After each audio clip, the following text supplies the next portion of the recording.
નમસ્કાર વિદ્યાર્થીઓ, ટીવાય બીએના 11મા પેપરમાં આપણે અર્વાચીન સાહિત્યનો ઇતિહાસ ભણીએ છીએ અને છેલ્લા કેટલાક લેક્ચરમાં આપણે પહેલી યુનિટ જે છે એમાં મધ્યકાલીન સાહિત્ય અને અર્વાચીન સાહિત્ય વચ્ચેની ભેદરેખા તથા સુધારક યુગ અને પંડિત યુગના પરિબળો અને તેના લક્ષણો વિશે વાત પૂરી કરી છે.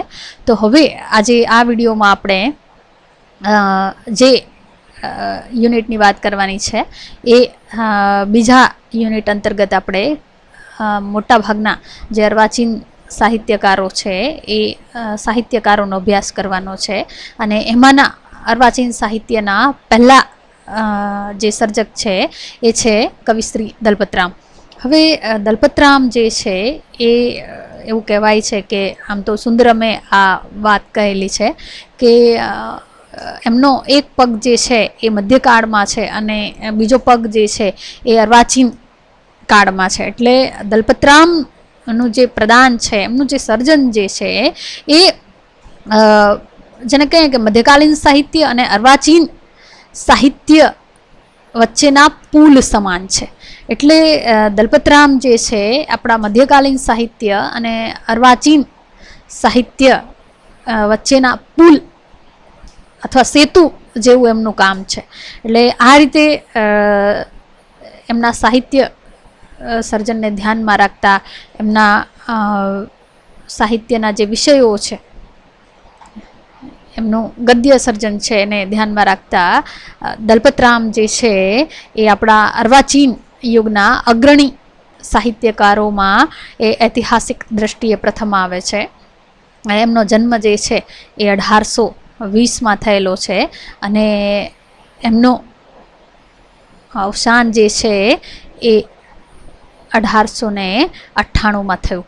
એટલે એના પછી આમ તો કેટલાક વિવેચકોએ અર્વાચીનોમાં આદ્ય તરીકે નર્મદને ઓળખાવેલા છે, પણ ઐતિહાસિક દ્રષ્ટિએ જ્યારે આપણે વાત કરવાની થાય ત્યારે આપણે દલપતરામની વાત પ્રથમ સાહિત્યકાર અથવા તો પ્રથમ સર્જક તરીકે કરવી પડે. એ પ્રકારનું એમનું સ્થાન અને એ પ્રકારનું એમનું પ્રદાન છે. તો એમને સૌથી પહેલી કવિતા આપણી અર્વાચીન સાહિત્યની પ્રથમ કવિતા જેને આપણે કહેવી હોય તો એ આપણને 1845માં બાપાની પીપર કાવ્ય લખી અને પછી 1850માં હુન્નર ખાનની ચડાઈ નામનું પહેલું પદ્ય સંભાષણ કરીને દલપતરામે ગુજરાતી સાહિત્યમાં યુગ પરિવર્તન કરવાનું કામ કર્યું છે. એટલે જુઓ, આમ દલપતરામ જે છે એ પહેલી વાર આપણે બધાને ખબર છે કે મધ્યકાલીન સાહિત્યમાં જે વિષયો આપણને પ્રાપ્ત થાય છે એ વિષયોમાં ધર્મ અને ભક્તિ કેન્દ્રમાં છે. અને 1845માં દલપતરામ પહેલી વાર આપણને મધ્યકાલીન સાહિત્યના વિષયોથી ફંટાઈને એક જુદા વિષયને પ્રકૃતિ વર્ણનના વિષયને કેન્દ્રમાં રાખીને આપણે આ કાવ્ય આપે છે. એટલે એ રીતે જો આપણે વાત કરવી હોય તો પણ અર્વાચીન સાહિત્યના પ્રથમ જે સાહિત્યકાર છે એ દલપતરામ છે, આપણે એવું કહેવું પડે. એટલે આ રીતે બાપાની પીપર નામનું કાવ્ય આપણને 1845માં દલપતરામ પાસેથી પ્રાપ્ત થયું. અને ગદ્યની દ્રષ્ટિએ પણ ઘણા એવા નિબંધો, હુન્નર ખાનની ચડાઈ છે તો ભૂત નિબંધ છે, જ્ઞાતિ નિબંધ છે, બીજા પુનઃ વિવાહ વિશેના નિબંધો છે વગેરે, મિથ્યાભિમાન જેવું નાટક છે વગેરે ગદ્યના નમૂનાઓને ધ્યાનમાં રાખીને જો આપણે વાત કરવી હોય તો પણ આપણે એમ કહેવું પડે કે દલપતરામ જે છે એ રીતે આપણા પ્રથમ અર્વાચીન સાહિત્યકાર છે અને એમના દ્વારા જ આપણે મધ્યકાલીન સાહિત્યમાંથી અર્વાચીન સાહિત્યમાં પ્રવેશ કરીએ છીએ. એટલે એ રીતે દલપતરામ આપણા પહેલા અગ્રણી કવિ અને સાહિત્યકાર છે. દલપતરામના સાહિત્ય સર્જનમાં ભાષા, ભાવ, વિષય અને અભિવ્યક્તિ બધી રીતે નવા ઢબનું સાહિત્ય આપણને પ્રાપ્ત થયું છે. અને એટલું જ નહીં, તેમણે સાહિત્ય સર્જન દ્વારા આ સમયના અંધકારને દૂર કરવાનો પ્રયાસ કર્યો છે. જો તમે દલપતરામને જ્યારે વાંચો છો ત્યારે તમે એમના સર્જન અને એમના જીવન બધી રીતે આપણે એમના સમગ્ર જીવન અને સાહિત્યમાંથી આપણે પસાર થઈએ ત્યારે આપણને એ જણાય કે દલપતરામે સાહિત્ય સર્જન કરીને એ સમયના સમાજને જાગૃત કરવાનો પ્રયાસ કર્યો છે. અને નર્મદ કરતાં એ એના સ્વભાવને કારણે એમના પોતાના મિજાજને કારણે જુદા પડે છે. એ જે છે ધીર ગંભીર અને ઠરેલ પ્રકૃતિના સાહિત્યકાર છે, જ્યારે નર્મદ જે છે જોત્સાથી ભરપૂર છે. અને એ રીતે આ બંને સાહિત્યકારો જે છે એ પોતપોતાની સ્વભાવગત વિશેષતાઓને કારણે એમની પાસેથી આપણને જુદા પ્રકારનું સાહિત્ય પ્રાપ્ત થાય છે. એટલે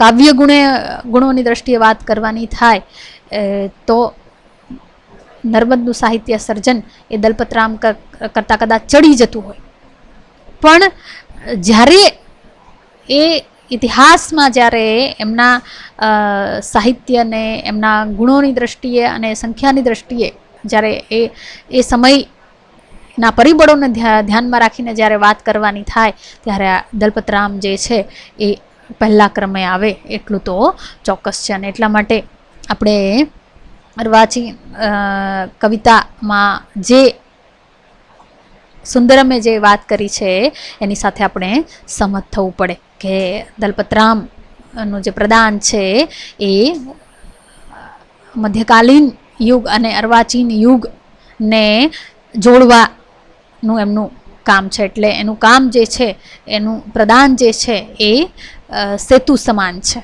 અને એ રીતે એ બંને સાહિત્યને, બંને યુગને જોડવાનું કાર્ય કરે છે. હવે પહેલાં આપણે જ્યારે આમ તો આપણે દલપતરામ જે છે એ કવિ તરીકે ભણવાના છે, એટલે એની સાથે આમ તો દલપતરામે ગદ્યમાં પણ ખૂબ સર્જન કરેલું છે. એટલે આપણે જ્યારે દલપતરામને કવિ તરીકે જોવાના થાય ત્યારે એમના જીવન વિશે પણ માહિતી હોવી જોઈએ, એમના જીવન વિશે પણ જાણતા હોવા જોઈએ, એને ઘડનારા પરિબળો કયા છે અને પછી એમની પાસેથી કયા પ્રકારનું કાવ્ય સાહિત્ય પ્રાપ્ત થાય છે, અથવા તો એના કવિતાની જે ગુણ સમૃદ્ધિ છે એની વિશેષતાઓ છે એની વાત આપણે કરવાની થાય. એટલે આ રીતે આપણે વાત કરીશું કે એનું જીવન, એને ઘડનારા પરિબળો અને પછી એના કાવ્યની વિશેષતાઓ અને એની મર્યાદાઓ, અથવા તો કવિ તરીકે આપણે દલપતરામનું મૂલ્યાંકન કરીશું. એટલે આ રીતનો આપણો આ જે મુદ્દો છે એનો ક્રમ રહેશે. અને દરેક આપણે સાહિત્યકાર વિશે વાત કરીએ ત્યારે હંમેશા આપણે આ ક્રમ અને આ એક પ્રકારની પદ્ધતિ છે, જો આપણે એ પદ્ધતિને અનુસરીએ તો આપણે કોઈ પણ સર્જકને, એના સાહિત્યને આપણે યોગ્ય રીતે ઐતિહાસિક દ્રષ્ટિએ મૂલવી શકીએ. એટલે આપણે પહેલાં એના જીવન વિશે વાત કરીશું.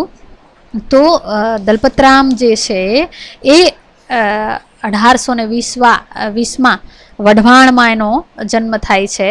એમના પિતાનું નામ છે ડાહ્યાભાઈ ત્રવાડી અને એની માતાનું નામ છે અમૃતબા. એટલે વઢવાણમાં એ વસવાટ કરનારા ડાહ્યાભાઈ અને અમૃતબાને ત્યાં દલપતરામનો જન્મ થયો છે.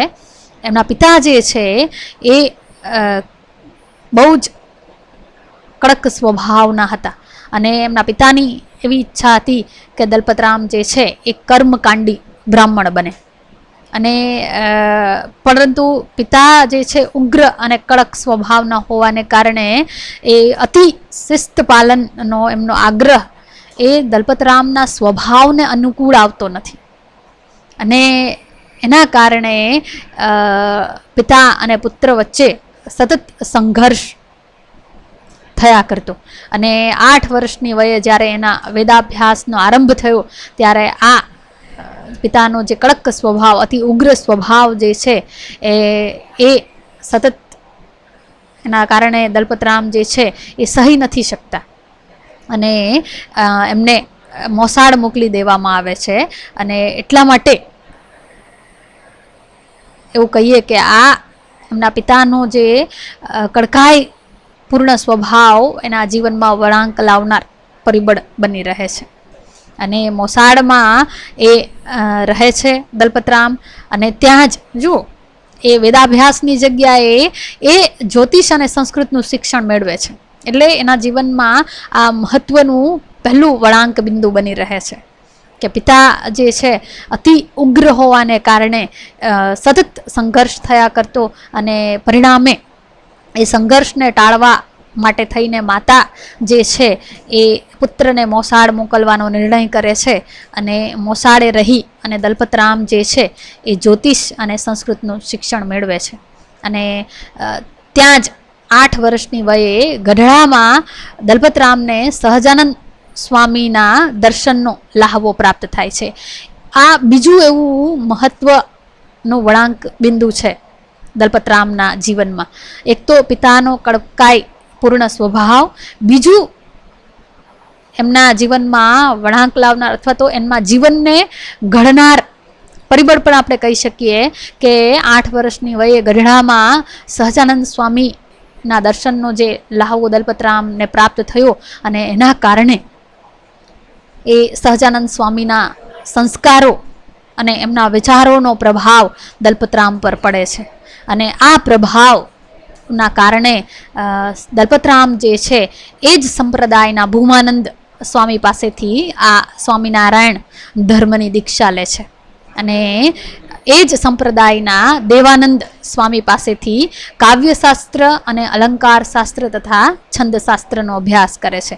જુઓ, પહેલાં તો એમના પિતા દ્વારા એમને વેદાભ્યાસ કરાવવાનો વિચાર, પણ એ શક્ય ન બનતા એ મોસાળમાં જ્યોતિષ અને સંસ્કૃત શાસ્ત્રનો અભ્યાસ કરે છે. પણ તેમાંથી પણ એ ફંટાઈ અને એ ભૂમાનંદ સ્વામી પાસેથી દીક્ષા ગ્રહણ કરી અને દેવાનંદ સ્વામી પાસેથી કાવ્યશાસ્ત્ર, અલંકાર શાસ્ત્ર અને છંદશાસ્ત્રનો અભ્યાસ કરે છે. એટલે કેવી રીતે એના જીવનમાં આ બધા જે પરિબળો છે એ વળાંક લાવવાનું કાર્ય કરે છે. એટલે આ રીતે એક મહત્વનું પરિબળ બની રહે છે સ્વામિનારાયણ સંપ્રદાયની દીક્ષા. અને દેવાનંદ સ્વામી પાસેથી આ કાવ્યશાસ્ત્ર, અલંકાર શાસ્ત્ર અને છંદશાસ્ત્રનો અભ્યાસ. અને એ રીતે એ વ્રજભાષા અને સંસ્કૃત ગ્રંથોનો અભ્યાસ કરે છે.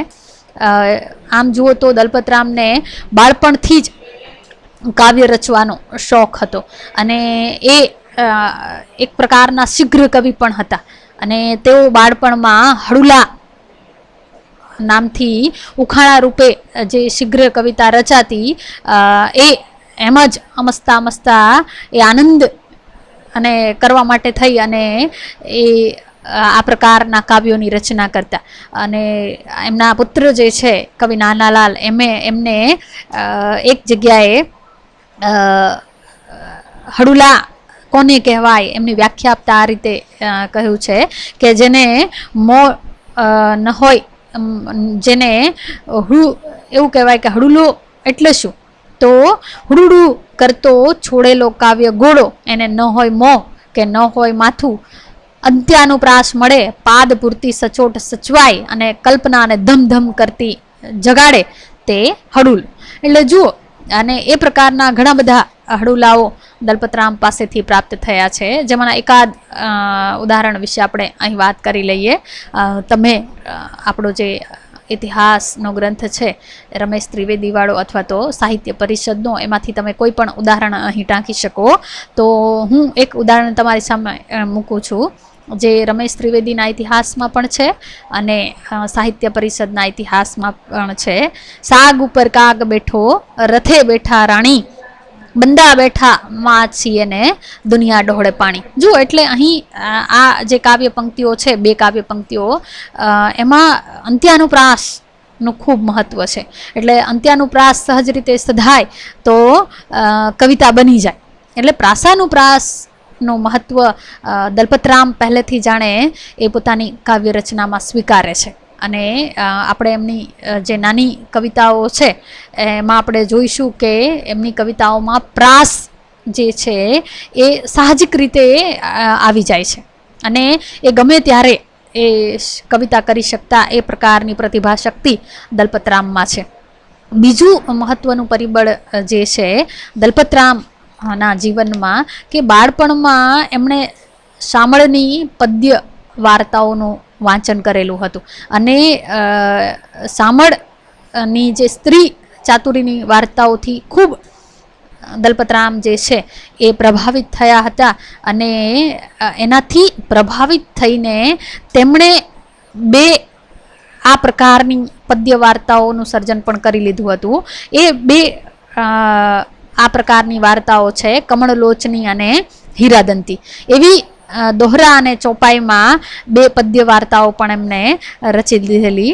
પણ સ્વામિનારાયણ સંપ્રદાયની દીક્ષા લીધા પછી આ જે શામળનો પ્રભાવ છે એ ધીમે ધીમે ઓછો થાય છે અથવા તો શામળનો પ્રભાવ જે છે એ ભૂંસાઈ જાય છે અને વધારે એ સ્વામિનારાયણ સંપ્રદાય એના શરણમાં જાય છે અથવા તો એ પ્રકારના પ્રવાહમાં દલપતરામ વળે છે એવું કહેવાય છે.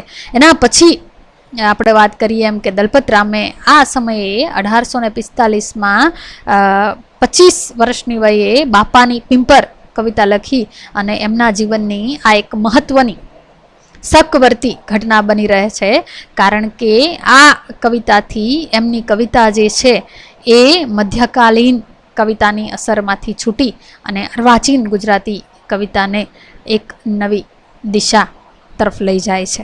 એટલે આ રીતે દલપતરામના જીવનમાં તો આ કવિતા જે છે એ વળાંક લાવવાનું કામ કરે છે, પણ ગુજરાતી સાહિત્યના ઇતિહાસમાં પણ દલપતરામની આ કવિતા જે છે એ વળાંક લાવવાનું કામ કરે છે. ત્યાંથી જ ગુજરાતી સાહિત્ય જે છે મધ્યકાલીન સાહિત્ય માંથી મુક્ત થઈ અને અર્વાચીન સાહિત્ય તરફ ગતિ કરે છે. એટલે આ રીતે બંને દ્રષ્ટિએ આ કવિતાનું મહત્વ છે. બીજું કે આ જ અરસામાં 1845ના અરસામાં જે દલપતરામના જીવનમાં બીજું મહત્વનું એક આમ તો એને પરિબળ આપણે ગણવું જ પડે, કારણ કે એક સ્વામિનારાયણ સંપ્રદાયની દીક્ષા અને બીજું દલપતરામના જીવનમાં એલેક્ઝાન્ડર કિનલોક ફાર્બ્સ, જેને ફાર્બસ સાહેબ આપણે કહીએ છીએ, એનું આગમન એ મહત્વની ઘટનાઓ છે અને જેના કારણે દલપતરામના સાહિત્ય સર્જનને પણ એક દિશા પ્રાપ્ત થાય છે. એટલે વિદ્યા પ્રેમી અંગ્રેજ અધિકારી એલેક્ઝાન્ડર કિનલોક ફાર્બ્સ ના સંપર્કમાં દલપતરામ આવે છે અને તેમણે દલપતરામને કવિતા રચનાનો વિશેષ રંગ લગાડ્યો. એટલે જો એક રીતે દલપતરામ જે છે એ શામળના પ્રભાવમાંથી પણ મુક્ત થાય છે.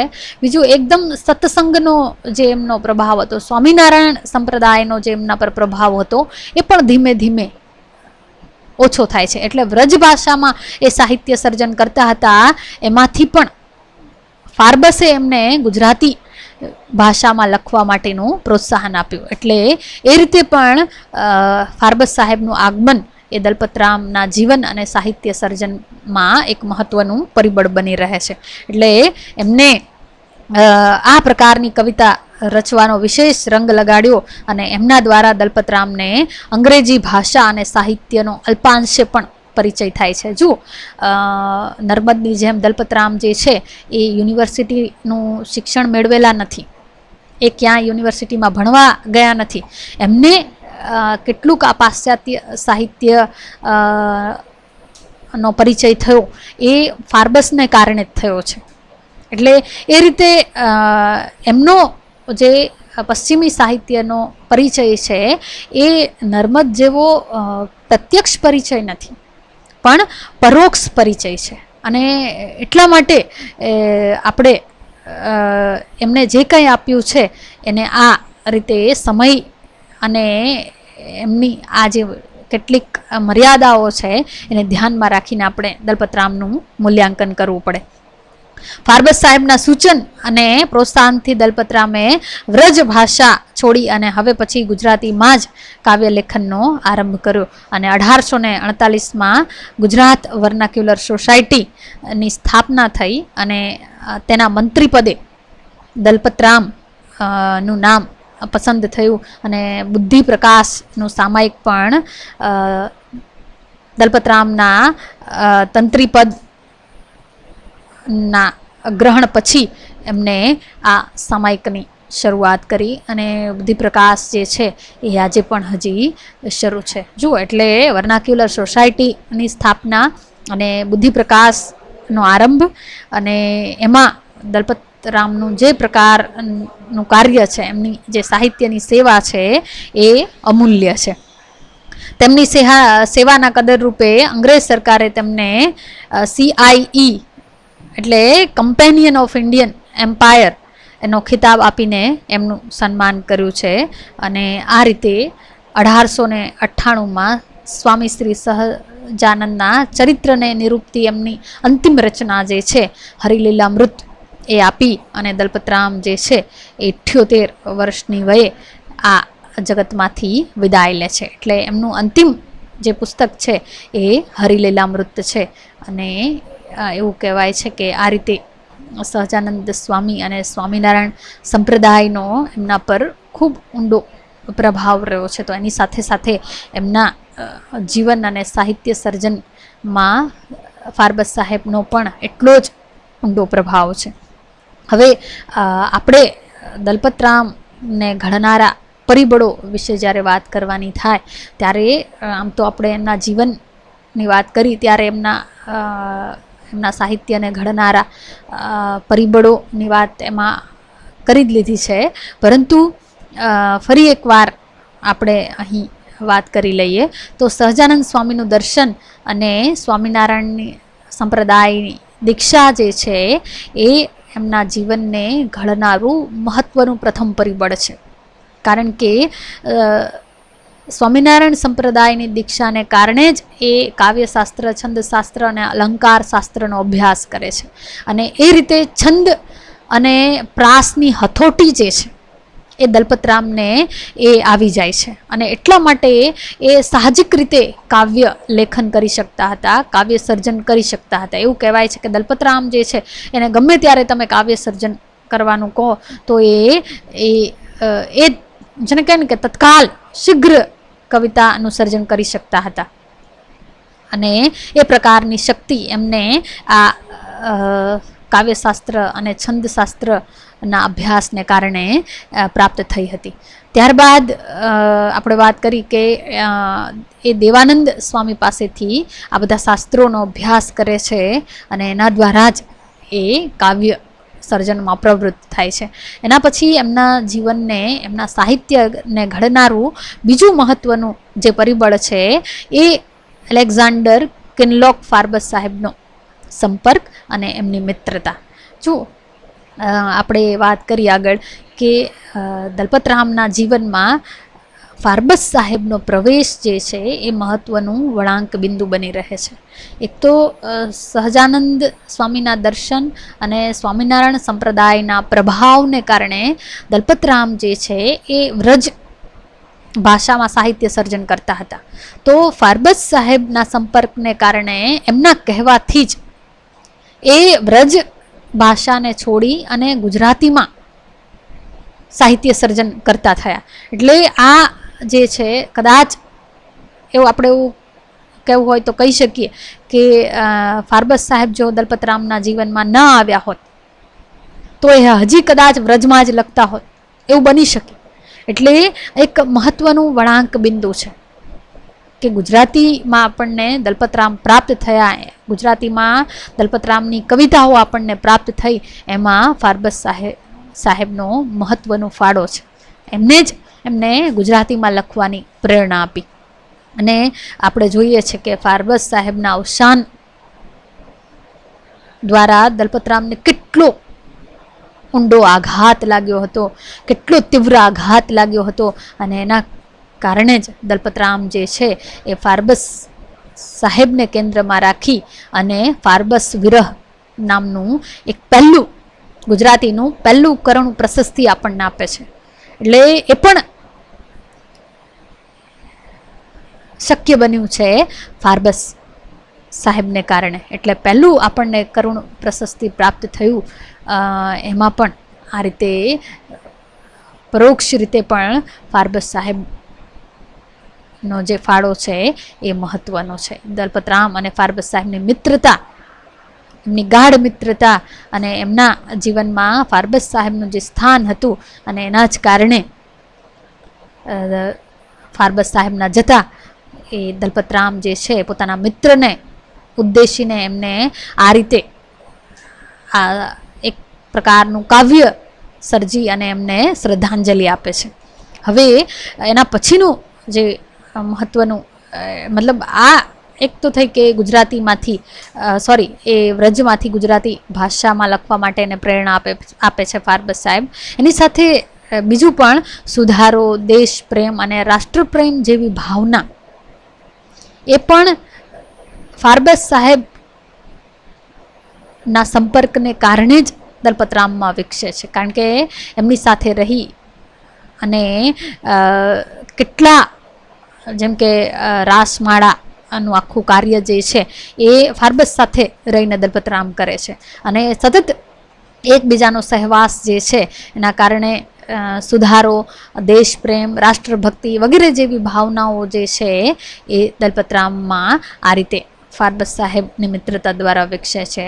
અને આ રીતે રાષ્ટ્રભક્તિની અને દેશભક્તિની ઘણી બધી કવિતાઓ આપણને દલપતરામ પાસેથી પ્રાપ્ત થાય છે. તો સુધારાની પણ અનેક રચનાઓ દલપતરામ પાસેથી પ્રાપ્ત થઈ છે. તો હવે આપણે જે વાત કરવાની છે એ આ ટોપિકનો એના પછીનો જે મુદ્દો છે એ દલપતરામના સાહિત્ય સર્જન વિશેનો છે.